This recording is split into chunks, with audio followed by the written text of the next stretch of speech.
Hey guys, so this is our week 24 pregnancy update. This week the baby is the size of, an ear of corn. So she's 1.5 pounds.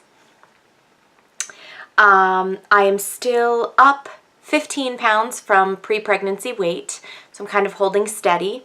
At the beginning of this week, one of my apps informed me that at the stage of being week 24, you are recommended to have gained 15 to 18 pounds.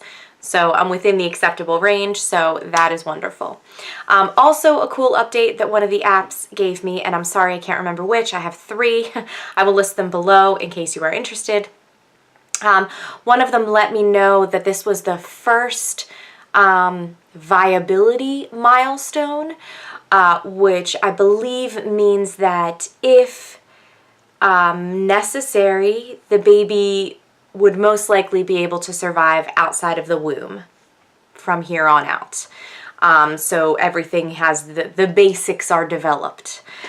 So that was kind of exciting because I just think part of pregnancy is just constantly being anxious and nervous. You just want to make sure everything's okay, and what if something happens, and it's just really cool to know that this far along we've gotten the basics. So yeah, just very exciting. As for symptoms this week, headaches, they have obviously been alleviated by either taking a nap, drinking lots of water, eating small frequent meals.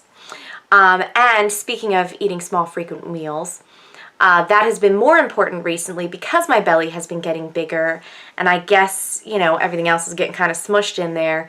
So I'm feeling full more quickly, or like it's hard to determine how hungry I am and how much I can eat.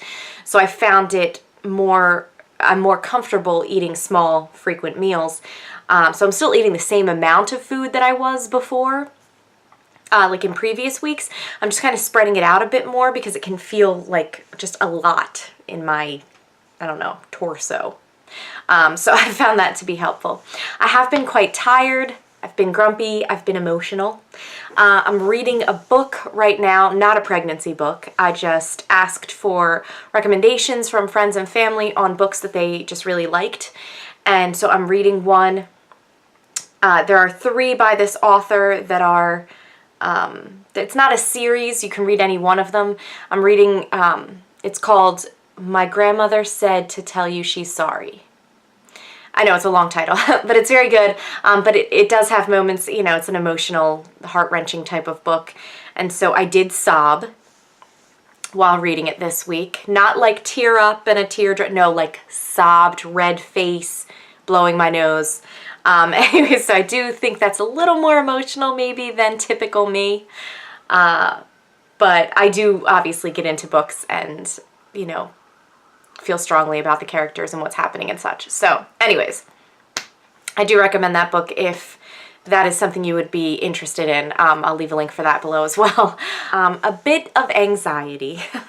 I've noticed that the emails that I'm getting from like the what to expect when you're expecting app have been more geared towards like birth planning, like do you have a birth plan and stuff like that. And as much as I can be anxious and try to plan everything out for the future like all the time, I also acknowledge and accept that there are some things that, like, you know, you can plan all you want, but what's going to happen is what's going to happen.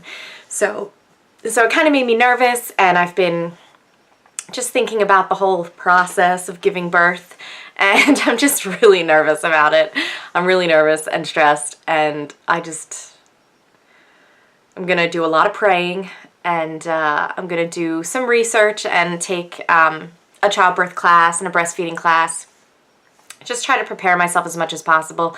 I don't want to be giving myself so much information that I'm overwhelmed and, you know, like losing my mind, but I do want to prepare myself a bit more than I currently am. So I do think I'm going to sprinkle some pregnancy books and newborn baby books into my next, you know, my reading list, just so that I can be a little bit more prepared and just have a little bit more kind of, I don't know, in my toolbox of things that I'm ready for.